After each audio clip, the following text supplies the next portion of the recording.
Hello, this is part 54, NSE4, preparation for exam Fortinet, NSE4.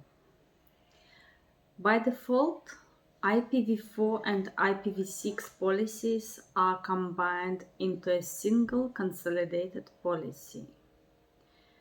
Consolidated IPv4 and IPv6 policy configuration. They are usually combined into a single consolidated policy rather than creating and maintaining two different policy sets for IPv4 and for IPv6. We can share the incoming interface, outgoing interface, schedule and service fields for both IPv4 and IPv6. For source addresses, destination addresses, and IP pool, we must select addresses for both IPv4 and IPv6.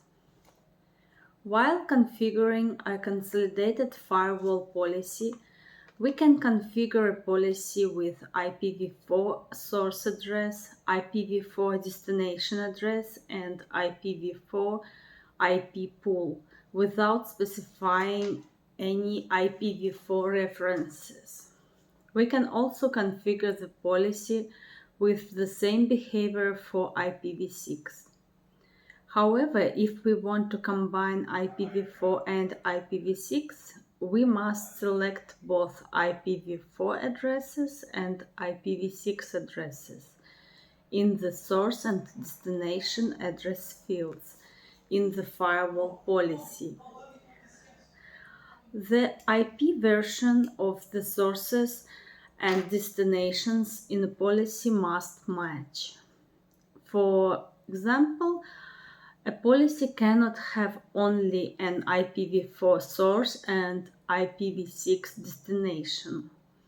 The policy table in the graphical user interface can be filtered to show policies with IP version 4, IP version 6, or IPv4 and IPv6 sources and destinations.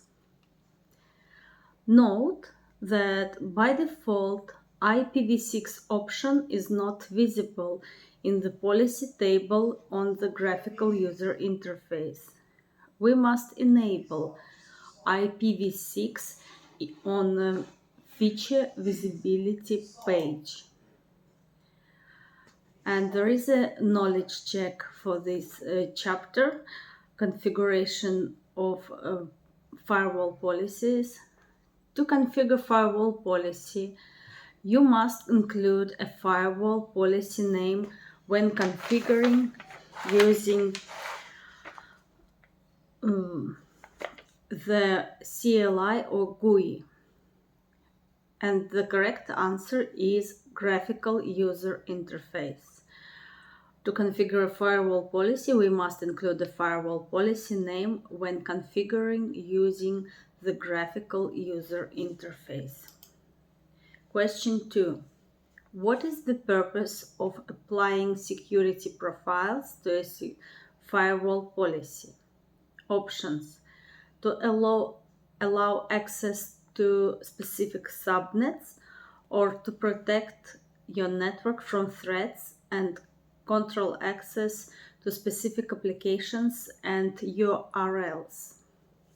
And the correct answer is that we need to apply security profiles to a firewall policy to protect our network from threats and control access to specific applications and URLs.